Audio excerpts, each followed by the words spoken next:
إن الحمد لله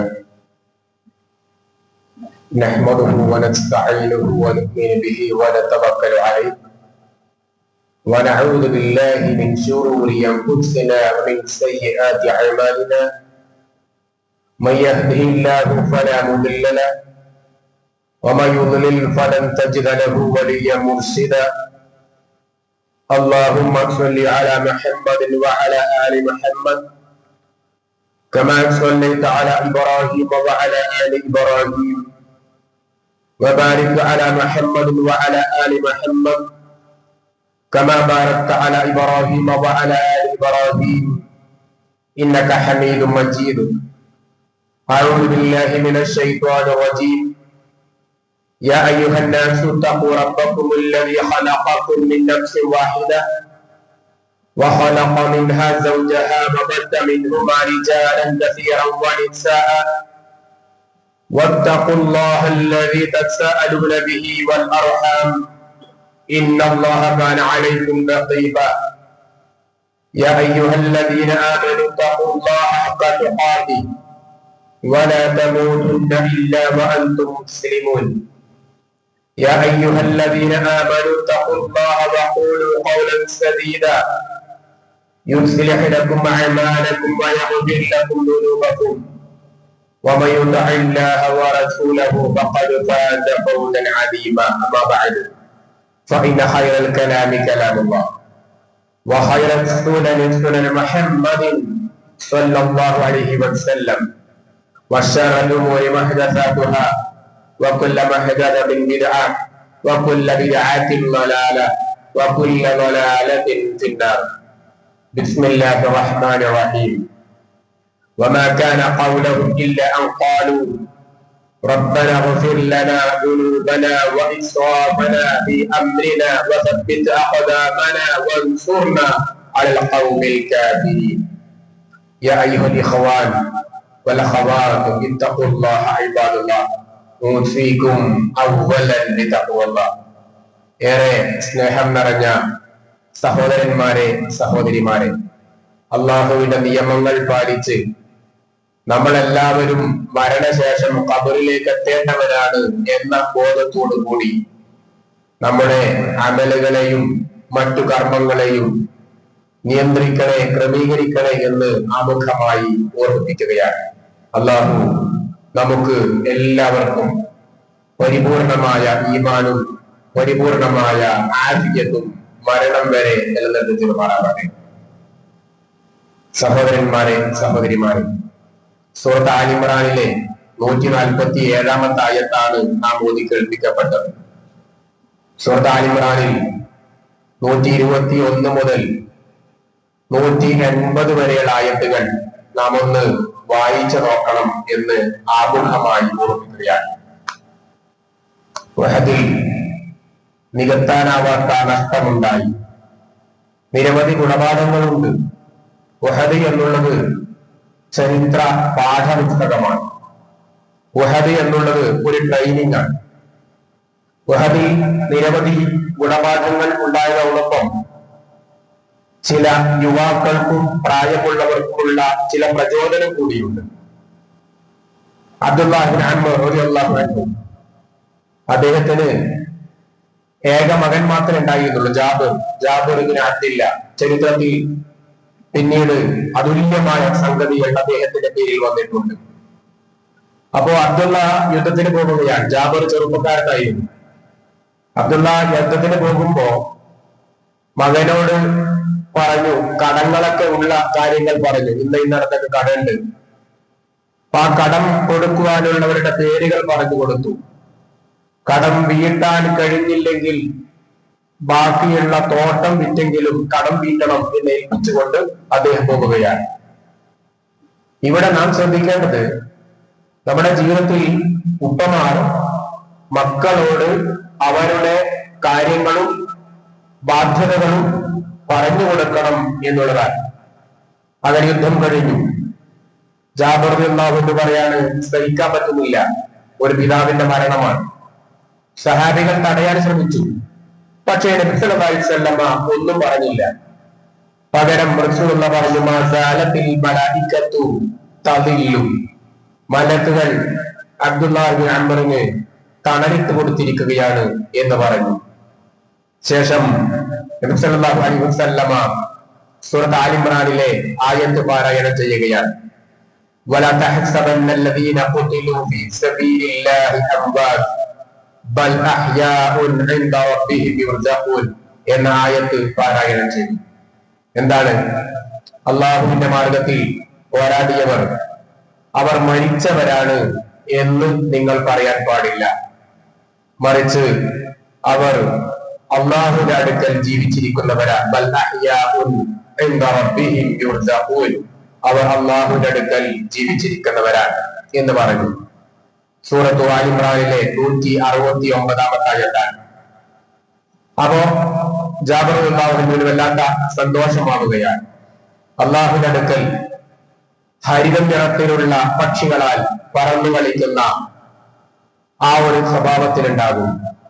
അങ്ങനെ ജാബിറിനോട് പറയാൻ ഉപ്പാനോട് അമ്മ ചോദിക്കുകയാണ്, ഇനി എന്തെങ്കിലും വേണോ എന്ന്. അപ്പൊ ഉപ്പ പറയാൻ, എനിക്ക് ഭൂമിയിലേക്ക് തിരിച്ചു പോകണം. എന്തിന്? അത് രണ്ട് കാര്യമാണ്. ഒന്ന്, എനിക്ക് ഇനിയും ഇതുപോലെ ഷഹീദായി തിരിച്ചു വരാലോ, അപ്പൊ ഇനിയും ദറജ കൂടുമല്ലോ. മറ്റൊന്ന്, എന്റെ അഹ്ലുകാരോട് പറഞ്ഞു കൊടുക്കണം, എനിക്ക് ഇവിടെ ഇത്രമാത്രം സുഖമാണ് എന്ന് പറഞ്ഞു കൊടുക്കണം. പക്ഷെ അത് മാത്രം അള്ളാഹു അനുവദിക്കുന്നില്ല എന്ന് പറയും. തിരിച്ചു വരാൻ പറ്റൂല, ഭൂമിയിൽ പോയവൻ പോയി തിരിച്ചു വരാൻ പറ്റൂല എന്ന് അള്ളാഹു പറയുന്നു. അപ്പൊ ജാബിർ റളിയല്ലാഹു അൻഹു സന്തോഷിക്കുകയാണ്. അപ്പോ അവർക്കുണ്ടാകുന്ന ഒരു സന്തോഷം അതാണ്. രണ്ടാമത്തെ ചരിത്രം ഹന്നലയുടേതാണ്. ഹന്നല റളിയല്ലാഹു അൻഹു അദ്ദേഹം കല്യാണം കഴിച്ചു. ആദ്യ രാത്രി, അന്ന് പാതിരാക്കാണ് ശബ്ദം കേൾക്കുന്നത്, യുദ്ധത്തിന് പുറപ്പെടുന്ന ശബ്ദം. പാതിരാത്രിയാണ് യുദ്ധത്തിന് പോയത്. അങ്ങനെ ഹല്ല യുദ്ധക്കളത്തിൽ പോരാടിക്കൊണ്ടിരിക്കുമ്പോ അബൂ സുഫിയാൻ കുതിരപ്പുറത്തു നിന്നാണ് മുസ്ലിംകൾക്കെതിരെ പോരാടുന്നത്. അബൂ സുഫിയാനെ അദ്ദേഹം തള്ളിയിടുകയാണ്. ഹന്നല തള്ളിയിടുകയാണ്. തള്ളിയിട്ടപ്പോ ഇത് ശദ്ദാദ് എന്ന് പറയുന്ന മുശ്രിക്കുകളുടെ പക്ഷത്തുള്ളയാൾ കാണുകയാണ്. അദ്ദേഹം വേഗം വന്നു ഹല്ലലയെ വെട്ടി. ഹല്ലലയ അവിടെ ശഹീദാവുകയാണ്. ഹല്ലല തന്റെ ജീവിതത്തിന്റെ മറ്റൊരു ഘട്ടത്തിന്റെ ആദ്യത്തെ രാത്രിയാണ് ഹല്ലല ഈ രൂപത്തിൽ ശഹീദാവുന്നത് എന്നുള്ളതാണ്. അവിടെ നബി സല്ലല്ലാഹു അലൈഹി വസല്ലം കണ്ണുനീരൊലിപ്പിച്ചുകൊണ്ട് പറഞ്ഞു, ഇന്നി റഅയ്തുൽ മലായികത തഗ്സിലു, ഞാൻ ഹല്ലലയെ മലക്കുകൾ കുളിപ്പിക്കുന്നതായി ഞാൻ കാണുകയാണ് എന്ന് പറയുന്നു. യുവാക്കളുടെ മാതൃകയാണിത്. ചെറുപ്പക്കാരെ, ഓടാൻ, ചാടാൻ, നടക്കാൻ, ഇരിക്കാൻ കഴിവുള്ള ഈ പള്ളിയിലുള്ള സ്ത്രീകളെ, പുരുഷന്മാരെ, സഹോദരന്മാരെ, സഹോദരിമാരെ, ഹല്ലലയുടെ ചരിത്രം പറയാൻ, കേൾക്കാൻ നമുക്ക് യോഗ്യതയുണ്ടോ? എന്താണ് യോഗ്യത? പറയാൻ എളുപ്പമാണ്, കേൾക്കാൻ അതിനേക്കാൾ എളുപ്പമാണ്. പക്ഷേ ഈ ഹല്ലലയുടെ ചരിത്രം പറയുമ്പോൾ നമ്മുടെ മക്കളെ ഏത് രൂപത്തിലാണ് നമ്മൾ വളർത്തുന്നത്, നമ്മൾ ഏത് രൂപത്തിലാണ് വളരുന്നത് എന്ന ഒരു ചോദ്യം നമ്മൾ നമ്മളോട് ചോദിക്കണം. സ്കാരം നഷ്ടപ്പെടുത്തുന്ന, സുബിഹകളിൽ കിടന്നിറങ്ങുന്ന ആളുകൾക്ക് ഈ ഹല്ലല പോലെ സുഖത്തിൽ എത്താൻ സാധിക്കണം. ആലോചിക്കേണ്ടതാണ്. നല്ല ചൂടാണ്. വീട്ടിൽ ശീതീകരിച്ച റൂമിൽ കിടന്നിറങ്ങുമ്പോ ഹല്ലല റളിയല്ലാഹു അൻഹുവിന്റെ ഈ ഒരു ചരിത്രം ഒരാവർത്തി നമ്മളൊന്ന് ഹൃദയത്തിൽ ഉൾക്കൊണ്ടിരുന്നെങ്കിൽ നമ്മുടെ സുബഹയുടെ ജമാഅത്ത് ജീവിതത്തിൽ നമ്മൾ നഷ്ടപ്പെടുത്തോ? ഇല്ല. കുട്ടികളെ വിളിച്ചുണർത്തണം. രക്ഷിതാക്കന്മാരെ, കുട്ടികളെ, ചെറുപ്പക്കാരെ നമ്മൾ സ്വയം ഉണരാൻ തയ്യാറാവേണ്ടതുണ്ട്. അങ്ങനെ ദീനിന്റെ മാർഗത്തിൽ ഷഹാദത്തിനെ സ്നേഹിക്കണം, ധീരനെ സ്നേഹിക്കണം. ഭാര്യയേക്കാൾ, ഭർത്താവിനേക്കാൾ, കിടപ്പറയേക്കാൾ സ്നേഹിക്കണം. നമുക്കറിയാം, അംർ ഇബ്നു ജുമൂഹിന്റെ ചരിത്രം നമുക്കറിയാം. ഉണന്തനായി മുടന്തൽ അദ്ദേഹം 4 മക്കളെ യുദ്ധക്കളത്തിലേക്ക് പറഞ്ഞേക്കുക. പക്ഷെ മക്കൾ ഉപ്പാനും സമ്മതിക്കുന്നില്ല യുദ്ധക്കളത്തിലേക്ക് പോകാൻ. അങ്ങനെ അംർ ഇബ്നു ജുമൂഹ് പറയാണ്, നബിയെ, എന്നെ അനുവദിക്കണം. എന്താണെന്നറിയോ? ഞാൻ മുടന്തനാണല്ലോ. അള്ളാന്റെ പരലോകത്തെങ്കിലും നല്ല കാലുകളിൽ നടക്കാൻ കഴിയണം എന്ന് പറയുന്ന അബ്ദുല്ലാഹ് അംർ ഇബ്നു ജുമൂഹിന്റെ ചരിത്രം ഒന്ന് ആവർത്തിച്ചു നോക്കണം. ഇവിടെ തലയുടെ മുടി ഒന്ന് കൊഴിയാൻ തുടങ്ങുമ്പോ വെപ്രാളപ്പെടുന്ന സ്ത്രീകളെ, പുരുഷന്മാരെ, സഹോദര സഹോദരി, അല്ലാഹുവിന്റെ കോടതിയിൽ എനിക്ക് നല്ല കാലുകളിൽ നടക്കാൻ കഴിയണം എന്ന് പറഞ്ഞുകൊണ്ട് യുദ്ധക്കളത്തിൽ അനുവാദം തരുമോ എന്ന് അനുവാദം ചോദിക്കുന്ന അൻവർ ഇബ്നു ജുർമുഹിന്റെ ചരിത്രം യുദ്ധക്കളത്തിൽ നാം ഒന്ന് വായിക്കുകയാണ്. ഇങ്ങനെ നോക്കുമ്പോ ജീവിതത്തിൽ എമ്പാടും നമ്മുടെ പരീക്ഷകളിൽ, നമ്മുടെ കടങ്ങളിൽ, നമ്മുടെ കച്ചവടത്തിൽ, നമ്മുടെ ദാമ്പത്യ ജീവിതത്തിൽ, ഇങ്ങനെ ജീവിതത്തിൽ ഏതൊക്കെ മേഖലകളിൽ നാം സ്പർശിക്കാറുണ്ടോ എല്ലാ മേഖലയിലും യുദ്ധക്കളം നമുക്ക് മാതൃകയാണ്. നമുക്കറിയാലോ, നമ്മൾ പലപ്പോഴും പറയാറുണ്ട്, എന്തുകൊണ്ടാണ് എനിക്ക് മാത്രം പ്രശ്നം എന്നാണ്, എന്തുകൊണ്ടാണ് എനിക്ക് മാത്രം പ്രയാസം എന്നാണ്, എന്തുകൊണ്ടാണ് എനിക്ക് മാത്രം രോഗം എന്നാണ്, എന്തുകൊണ്ടാണ് എനിക്ക് മാത്രം കടമെന്നാണ്, എന്തുകൊണ്ടാണ് എനിക്ക് മാത്രം ഇങ്ങനെ പീഡനങ്ങളും പരീക്ഷണങ്ങളും എന്നാണ് പലപ്പോഴും നമുക്ക് തോന്നാറുള്ളത്. സഹോദര സഹോദരി, അല്ല. നബി സല്ലല്ലാഹു അലൈഹി വസല്ലമ ഉഹദ് രണാങ്കളത്തിൽ തന്റെ പല്ലുകൾ പോയിരുന്നു. റസൂലുള്ളാഹിയുടെ പല്ല് പോയിരുന്നു. റസൂലുള്ളാഹിയുടെ കവിളുകളിലേക്ക് അമ്പുകൾ വന്നിരുന്നു. റസൂലുള്ളാഹിക്ക് ക്ഷീണം ബാധിച്ചിരുന്നു. റസൂലുള്ളാഹി തളർന്നു വീണിരുന്നു. അല്ലെ, ഒരു കുഴി ചതിക്കുഴിയായിരുന്നു അവർ. പലരും ഇന്നത്തെ കാലഘട്ടത്തിൽ പലരും മറ്റുള്ളവരെ തങ്ങളെന്നും ഔലിയെന്നും വിചാരിക്കുന്നവരെ, വിശ്വസിക്കുന്നവരെ കുറിച്ച് വിശ്വസിക്കാറുള്ളത് അവർക്ക് മറഞ്ഞ കാര്യം അറിയാൻ പറ്റുമെന്നാണ്. സ്വർണം നഷ്ടപ്പെട്ടാൽ, മക്കളില്ലാതെയായാൽ അവരോട് ചോദിക്കും. അപ്പൊ അവര് പറഞ്ഞു കൊടുക്കും, ഇന്നടത്തുണ്ട് എന്നാണ്. അവർക്ക് അള്ളാഹു അറിയിച്ചു കൊടുത്താൽ മറഞ്ഞ കാര്യം അറിയും എന്നാണ് ചിലർ തെറ്റിദ്ധരിച്ചത്. അല്ലാഹ് അവൻ ഇഷ്ടപ്പെട്ട അമ്പിയാക്കന്മാർക്ക് മാത്രമാണ് ഗൈബ് അറിയിച്ചു കൊടുക്കുകയുള്ളൂ. അമ്പിയാക്കന്മാരല്ലാത്ത അതിനുശേഷമുള്ള ഒരു പടപ്പുകൾക്കും അള്ളാഹു ഗൈബ് അറിയിച്ചു കൊടുക്കുകയില്ല. എന്നിട്ട് ആ അമ്പിയാക്കളിൽ, മനുഷ്യരിൽ, സൃഷ്ടികളിൽ ഏറ്റവും ശ്രേഷ്ഠനായ നബി സല്ലല്ലാഹു അലൈഹി വസല്ലം ഉഹദ് കളത്തിൽ മുന്നേറുകയാണ്. അവിടെ ശത്രുക്കൾ കുഴി കുഴിച്ചിരുന്നു. ആ കുഴി കുഴിച്ച് അതിൽ മറയിട്ടിരുന്നു. അറിയാതെ കാല് വെച്ച് വീഴാൻ നബി സല്ലല്ലാഹു അലൈഹി വസല്ലം യുദ്ധത്തിൽ മുന്നോട്ട് പോയിക്കൊണ്ടിരിക്കെ ആ കുഴിയിൽ വീണു. അങ്ങനെ തളർന്നു വീണു. പല്ലുകൾ പൊട്ടി, അമ്പുകളേറ്റു. ആ നേരത്താണ് ശത്രുക്കൾ തുറന്നൊരു അമ്പെയ്തു. റസൂലുള്ളാഹിക്ക് പരിക്ക് പറ്റി. ഇതാ മുഹമ്മദ് മരിച്ചിരിക്കുന്നു എന്നവർ പ്രചരിപ്പിക്കുക പോലും ചെയ്തു. ആ നേരത്തെ റസൂലുള്ളാഹിയെ സംരക്ഷിക്കാൻ ഒരുപാട് സഹാബികൾ ഉണ്ടായിരുന്നു. അതിൽപ്പെട്ട ഒരാളാണ് മുസ്അബ് ഇബ്നു ഉമൈർ റളിയല്ലാഹു അൻഹു. മുസ്അബിന്റെ ചരിത്രം നമുക്ക് എല്ലാവർക്കും അറിയാം. മുസ്അബ് ഇബ്നു ഉമൈർ റസൂലുള്ളാഹിയെ ചുറ്റും നിൽക്കുകയാണ്. റസൂലുള്ളാഹിക്കെതിരെ വരുന്ന അമ്പുകൾ തടയാൻ ഒരുപാട് സഹാബികൾ ഉണ്ടായിരുന്നു. ഒരാൾ മുസ്അബ് ആയിരുന്നു. മുസ്അബിന്റെ ശരീരത്തിൽ 70ഓളം അമ്പുകൾ തറച്ചു എന്നാണ് ചരിത്രം വായിക്കുമ്പോൾ മനസ്സിലാക്കാൻ സാധിക്കുന്നത്. അദ്ദേഹം ആ അമ്പുകൾ തറച്ച് ആ രക്തം പോയിട്ടാണ് അദ്ദേഹം ഷഹീദായത്. അദ്ദേഹം ഷഹീദായപ്പോഴാണല്ലോ തലമറച്ചപ്പോ തുണി കാല് മറയുന്നില്ല, അല്ലെ? ആ കഫം പുടവ കൊണ്ട് കാല് മറക്കുമ്പോ തലമറയുന്നില്ല. അദ്ദേഹം ആരായിരുന്നു? നമ്മളെ പോലെ കഷ്ടപ്പെട്ട് പ്രയാസപ്പെട്ട് ഉടുതൊണിക്ക് മറിതൊണിയില്ലാതെ ഒരു നേരം വെച്ചാൽ അടുത്ത നേരം ഭക്ഷണം വെക്കാൻ കഴിയാതെ ജീവിച്ച ഒരാളായിരുന്നില്ല അദ്ദേഹം. രാവിലെ ധരിച്ച വസ്ത്രം വൈകുന്നേരം ധരിച്ചിരുന്നില്ല എന്നാണ്. അത് പിന്നെ വേറെ ആർക്കും കൊടുക്കും, അത് ഒഴിവാക്കലാണ്, അത് പിന്നെ ധരിക്കൂല. അങ്ങനെ സമ്പന്നതയുടെ മടിത്തട്ടിൽ ജീവിച്ചിരുന്ന ഒരാളായിരുന്നു ഉണ്ടാവുന്നു. ഇസ്ലാം സ്വീകരിച്ചപ്പോൾ ആ രൂപത്തിലായി മാറുകയാണ്. അങ്ങനെ ആ മുസ്അബ് ഷഹീദായത് നേതൃത്വത്തിന് സംരക്ഷണം കൊടുത്തോണ്ടാണ്. മറ്റൊരു പാഠം അതാണ്, നമ്മുടെ നേതൃത്വത്തിന് സംരക്ഷണം കൊടുക്കാനെന്നാണ്. കുട്ടികളെ, ഉപ്പയ്ക്ക് നമ്മുടെ ഉപ്പ നമ്മുടെ നേതൃത്വമാണ്. വീട്ടിൽ നേതൃത്വം വഹിക്കുന്നവരാണ് കുടുംബനാഥനും. മക്കൾ പരിപൂർണമായും സംരക്ഷണം കൊടുക്കേണ്ടത് അവർക്കാണ്. ഉമ്മ എന്ന അർത്ഥത്തിൽ മാത്രമല്ല, ഉപ്പ എന്ന അർത്ഥത്തിൽ മാത്രമല്ല, ഉഹദിന്റെ ചരിത്രത്തിൽ പോലും ഉപ്പ എന്നുള്ളത് വല്ലാത്ത സ്ഥാനം കൊടുക്കുന്നു എന്നുള്ളതാണ്. സമൂഹത്തിലും നേതൃത്വത്തിന് വിലയുണ്ട് എന്നിവിടെ പഠിപ്പിക്കുകയാണ്. അപ്പൊ ആ രൂപത്തിൽ നബി സല്ലല്ലാഹു അലൈഹി വസല്ലമക്ക് അവിടെ സംരക്ഷണം കൊടുത്ത മുസ്അബിന്റെ ചരിത്രം നമുക്ക് വായിക്കാൻ സാധിക്കുന്നു. ഇവിടെ നബി സല്ലല്ലാഹു അലൈഹി വസല്ലമ മരണപ്പെട്ടു എന്ന കിംവദന്തി പ്രചരിച്ചപ്പോ ഇനി നമ്മൾ ജീവിച്ചിട്ടുണ്ട കാര്യം, ഇനി നമ്മൾ ജീവിച്ചിട്ടൊന്നും കാര്യമൊന്നുമില്ലല്ലോ എന്ന് വിചാരിച്ച ആ സഹാബികൾക്ക് മുന്നിൽ അള്ളാഹുവിന്റെ ആയത്തിറങ്ങുകയാണ്. വമാ മുഹമ്മദുൻ ഇല്ലാ റസൂലുൻ ഖദ് ഖലത് മിൻ ഖബ്ലിഹി റുസുൽ അഫഇൻ മാത ഔ ഖുതില ഇൻഖലബതും അലാ അഅഖാബികും എന്ന് പറയാണ്. ഇൻഖലബതു അലാ അഅഖാബികും فمن ينقلب على عقبيه فلن يضر الله شيئا وسيجزي الله الشاكرين. 144-ാമത്തെ ആയത്താണ്. വമാ മുഹമ്മദ് നബി സല്ലല്ലാഹു അലൈഹി വസല്ലം ഇല്ലാ റസൂലുൻ, ഒരു ദൂതൻ മാത്രമാണ്, ഒരു പ്രവാചകൻ മാത്രമാണ്. ഖദ് ഖലത് മിൻ ഖബ്ലിഹി റസൂൽ, മുമ്പും ഒരുപാട് റസൂലുകൾ കഴിഞ്ഞു പോയിട്ടുണ്ട്. അതുകൊണ്ട് തന്നെ മുഹമ്മദ് നബി സല്ലല്ലാഹു അലൈഹി വസല്ലം മരണപ്പെട്ടു എന്ന് കേട്ടാൽ, ഔ അല്ലെങ്കിൽ കൊല്ലപ്പെട്ടു എന്ന് കേൾക്കുമ്പോഴേക്കും നിങ്ങൾ പിന്തിരികയാണോ? സഹാബികളിൽ പലരും പിന്തിരിയാൻ തയ്യാറായി. ഉഹദ് കളത്തിൽ റസൂലുള്ള മരണപ്പെട്ടു എന്ന് കേട്ടപ്പോഴേക്ക് ഇനി നമ്മൾ ജീവിച്ചിരുന്നിട്ട് എന്താ കാര്യം? ഇനി നമ്മൾ എന്തിനാ യുദ്ധം ചെയ്യുന്നത്? ഇനി യുദ്ധം ചെയ്തിട്ട് എന്താ കാര്യം?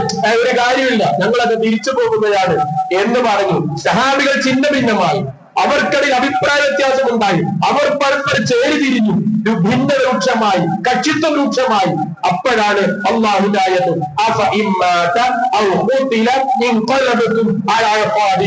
ഇനി ആരെങ്കിലും അവനവന്റെ ആവശ്യത്തിന് താല്പര്യത്തിന് പിന്തിരിഞ്ഞ് പോകുകയാണെങ്കിൽ അല്ലാഹുവിന് ഒന്നും സംഭവിക്കൂല, അല്ലാഹു ഒരു ഉപദ്രവമില്ല, അല്ലാഹു ഒരു ദോഷം സംഭവിക്കൂല. നന്മ ചെയ്യുന്നവർക്ക് അല്ലാഹു പ്രതിഫലം കൊടുക്കും എന്ന് പറഞ്ഞാൽ തിരിച്ചു വരിക, ഒന്നിച്ചു നിൽക്കുക, വീണ്ടും ചെയ്യുക, യുദ്ധക്കളത്തിൽ പോരാടുക.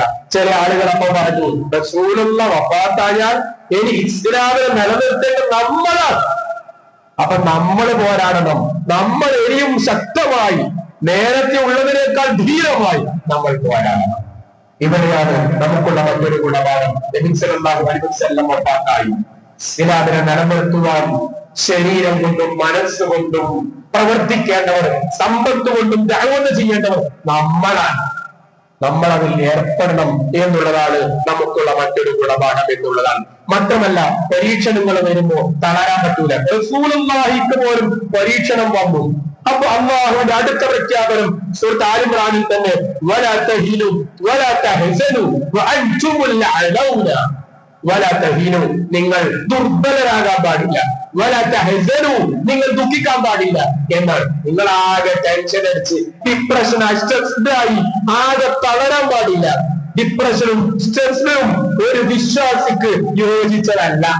ഒരു വിശ്വാസി എന്നുള്ളത് എപ്പോഴും ഉന്മേഷമുള്ളവനാവണം. അതുകൊണ്ടാണ് ശക്തനായ മുഅ്മിനിനെയാണ് അല്ലാഹു ഇഷ്ടമെന്ന് പറഞ്ഞതിന്റെ മുഖ്യമായ കാരണം. മുഅ്മിൻ എന്നുള്ളത് ഡിപ്രസ് ആവാൻ പാടില്ല, ഡിപ്രഷൻ ആവാൻ പാടില്ല, തളരാൻ പാടില്ല, തകരാൻ പാടില്ല. മറിച്ച് അവൻ ഉന്മേഷമുള്ളവനാവണം. കട ഉണ്ടാവും, രോഗം ഉണ്ടാവും, പ്രശ്നം ഉണ്ടാവും, അപകടം ഉണ്ടാവും, മരണം ഉണ്ടാവും, പ്രതിസന്ധികൾ ഉണ്ടാവും. ആ നേരങ്ങളിൽ ഉന്മേഷവാനാകണം. നബി സല്ലല്ലാഹു അലൈഹി വസല്ലമ വഫാത്തായി കിടക്കുമ്പോ അബൂബക്കർ റളിയല്ലാഹു പോവുകയാണ് റസൂലുള്ളാഹിന്റെ വീട്ടിലേക്ക്. അപ്പോ അബൂബക്കറിന്റെ മകൾ റസൂലുള്ളാഹിന്റെ ഭാര്യ ആയിഷ ബീവിയുണ്ട്. റസൂലുള്ളാഹി സ്വല്ലല്ലാഹു അലൈഹി വസല്ലമ ആ മുഖത്ത് തുണി മാറ്റുന്നു, ആ മുഖത്ത് ചുംബിക്കുന്നു, എന്നിട്ട് പ്രഖ്യാപിച്ചു, നിങ്ങളിൽ ആരെങ്കിലും മുഹമ്മദ് നബിയെ ആണ് ആരാധിച്ചതെങ്കിൽ ഇത് അല്ലാഹുവിന്റെ റസൂൽ മരിച്ചിരിക്കുന്നു. എന്നാൽ നിങ്ങളിൽ ആരെങ്കിലും അല്ലാഹുവിനെയാണ് ആരാധിക്കുന്നതെങ്കിൽ അല്ലാഹു മരിക്കൂല. അല്ലാഹു മരിക്കൂല, എന്നൊന്നും ജീവിച്ചിരിക്കുന്നവനാണ്. അപ്പോൾ ആയിഷ ബീവി പറയാൻ, വാപ്പ അത് ഒച്ചതി പറയണ്ടോ, ഉമർ ആകെ ചൂടായിട്ടാണുള്ളത്. റസൂലുള്ള മരിച്ചു എന്ന് പറയുന്നവരെ കൊല്ലാൻ ഒരുങ്ങിയിട്ടാണുള്ളത്. അതൊന്നും ഇപ്പൊ ഒച്ചതി പറയുന്നുണ്ടോ എന്ന് പറയാൻ അബൂബക്കർ പുറത്തേക്ക് ഇറങ്ങി ഒരു ഉയർന്ന സ്ഥലത്ത് കയറി നിന്നു. എല്ലാവരെയും വിളിച്ചു കൂട്ടി. ഉമറും അവിടെ ഉണ്ടായിരുന്നു. ഉമർ, നീ അടങ്ങിയിരിക്കുന്നു പറഞ്ഞു. നീ അടങ്ങിയിരിക്കുന്നു പറഞ്ഞു. ഉമർ താൻ അടങ്ങിയിരിക്കാൻ പറഞ്ഞു. എന്നിട്ട് അബൂബക്കർ ഈ ആയത്ത് ഓതുകയാണ്.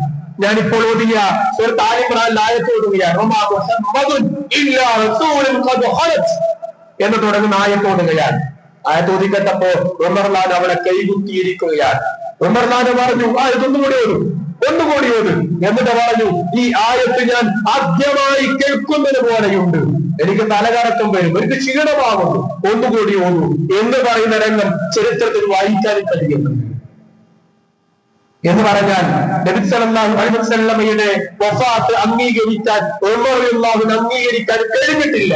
പക്ഷെ അവിടെയും വലാ തഹീനു വലാ തഹ്സനു വഅൻതുമുൽ അലൗന ഇൻ കുൻതും മുഅ്മിനീൻ, ദുർബലരാകാൻ നമുക്ക് അവകാശമില്ല. എന്ത് പ്രശ്നമുണ്ടായാലും, എന്ത് പ്രയാസമുണ്ടായാലും, ഏത് പ്രതിസന്ധി ഘട്ടത്തിലും തവക്കുൽ എന്നുള്ളത് നമുക്കുണ്ടാവണം. അതാണ് ഉഹദിലുണ്ടായിട്ടുള്ള മറ്റൊരു ഗുണപാഠം. അതാണ് തവക്കുൽ. അല്ലാഹുവിൽ അർപ്പിക്കുവാനുള്ള മനസ്സിന്റെ സാന്നിധ്യം ഉണ്ടാവണം.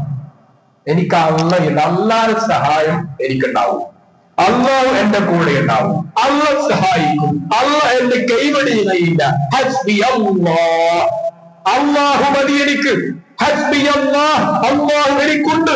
വരവേൽപ്പിക്കാൻ അള്ളാഹുവിനേക്കാൾ വലിയവർ എനിക്ക് വരാറില്ല. ഈ ഒരു പ്രഖ്യാപനം നമ്മുടെ ജീവിതത്തിൽ ഉണ്ടാവണം. എന്നാൽ നമുക്ക് രക്ഷപ്പെടാൻ കഴിയും എന്നുള്ളതാണ് നമുക്ക് പഠിപ്പിക്കുന്ന മറ്റൊരു പാഠം എന്നുള്ളതാണ്. അതുകൊണ്ട് തന്നെ തിരിച്ചുവരവ് ആവശ്യമാണ്.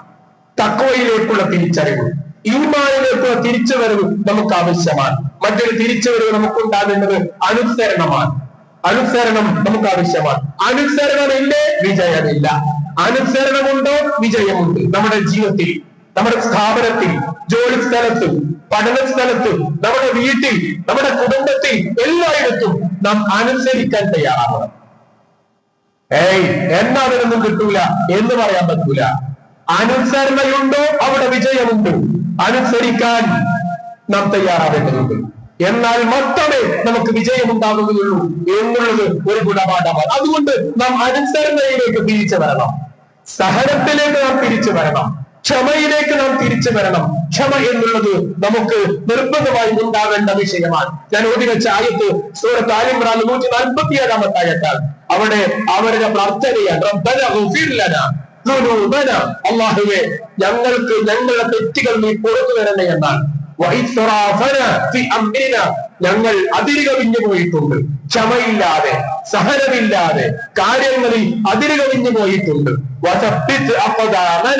ഞങ്ങളുടെ കാലുകൾ നീ ഉറപ്പിച്ചു നിർത്തണേ എന്നാണ്. അള്ളാഹുവോട് പ്രാർത്ഥിക്കേണ്ട പ്രാർത്ഥനയാണത്. അള്ളാഹുവെ നമ്മുടെ കാലുകൾ നീ ഉറപ്പിച്ചു നിർത്തണമെന്ന്. ഈ ഒരു ഉറപ്പിച്ചു നിർത്തൽ ഉണ്ടാവണം. അങ്ങനെ പ്രാർത്ഥന ഉണ്ടാവണം. ഖുവ്വത്തുൽ ഈമാൻ, ഈമാൻ ശക്തി കിട്ടാൻ, എന്റെ ഈമാൻ നിലനിർത്തണമെന്ന്, എന്റെ ഈമാൻ വർദ്ധിപ്പിക്കണമെന്ന്, എന്റെ ഈമാൻ അധികരിപ്പിക്കണമെന്ന് പ്രാർത്ഥിക്കണം. അള്ളാഹു വർദ്ധിക്കണമെന്നാകട്ടെ.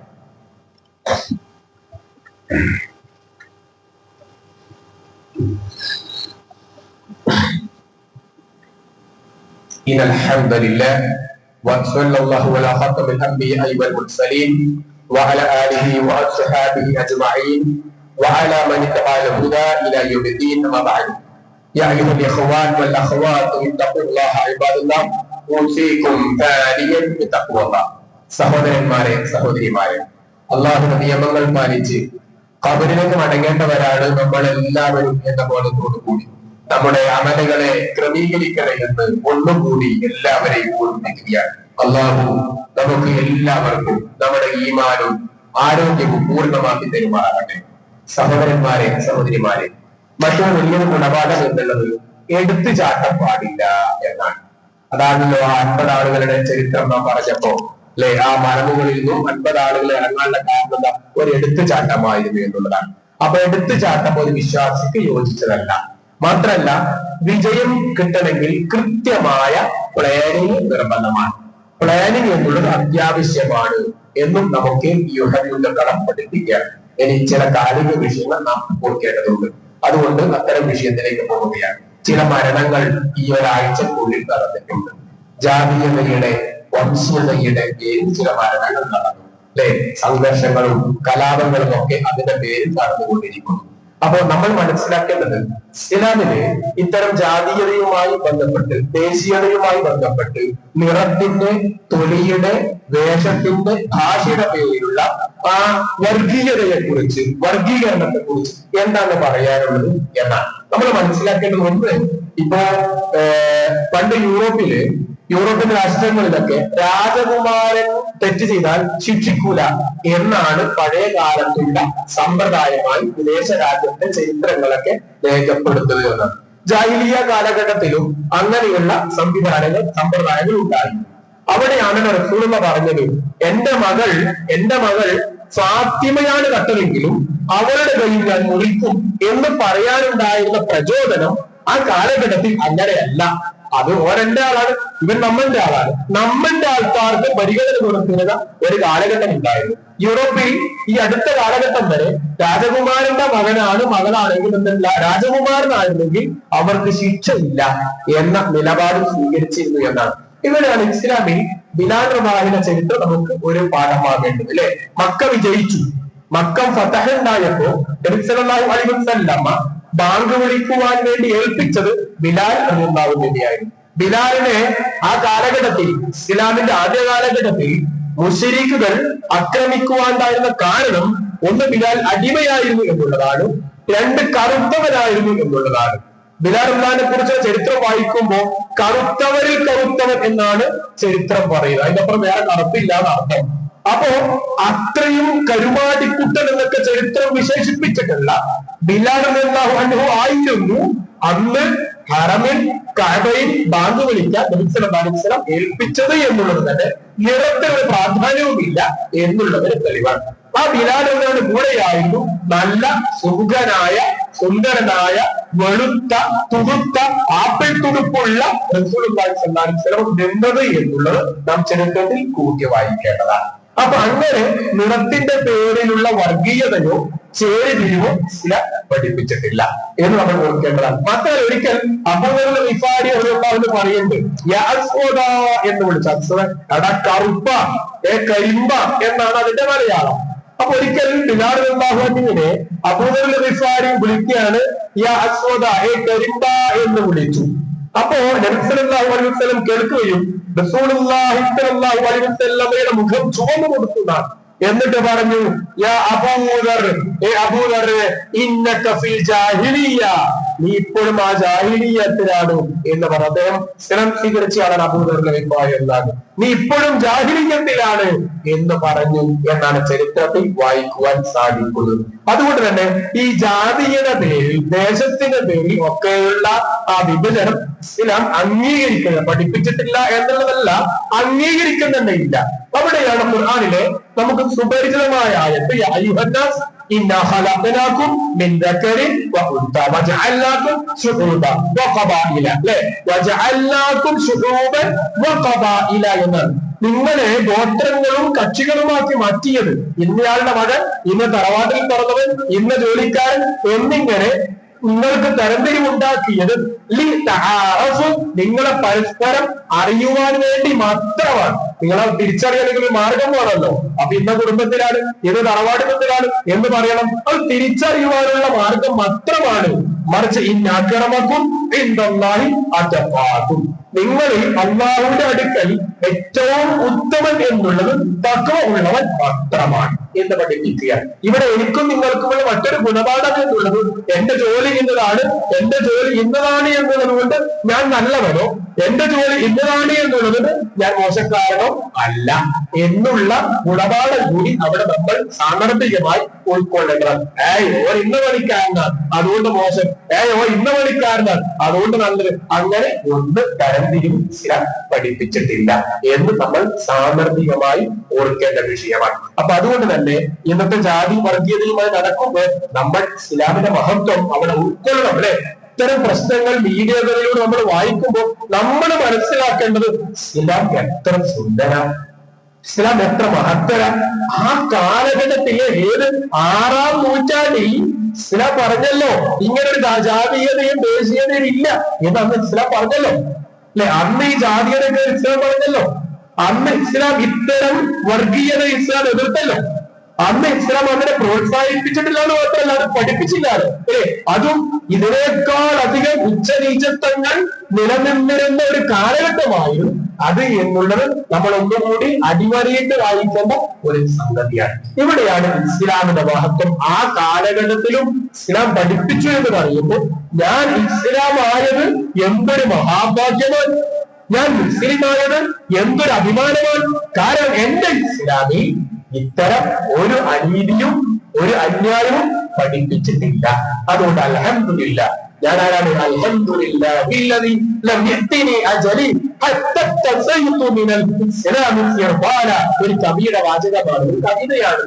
അല്ലാഹുവേ, ഇസ്ലാമാകുന്ന വസ്ത്രം ധരിക്കുന്നതിന് മുന്നേ എന്നെ മരിപ്പിക്കാത്ത നിനക്കാണ് എല്ലാ സ്തുതികളും എന്നൊരു കവിതാശകലം ഇവിടെ ഓർക്കുകയാണ്. സഹോദരന്മാരെ, നമ്മൾ അഭിമാനം കൊള്ളുക ഞാൻ മുസ്ലിമാണ് എന്നുള്ളതിൽ, നമ്മൾ അഭിമാനം കൊള്ളുക ഞാൻ ഇസ്ലാം അംഗീകരിച്ചവനാണ് എന്നുള്ളതിൽ നമ്മൾ അഭിമാനം കൊള്ളുക.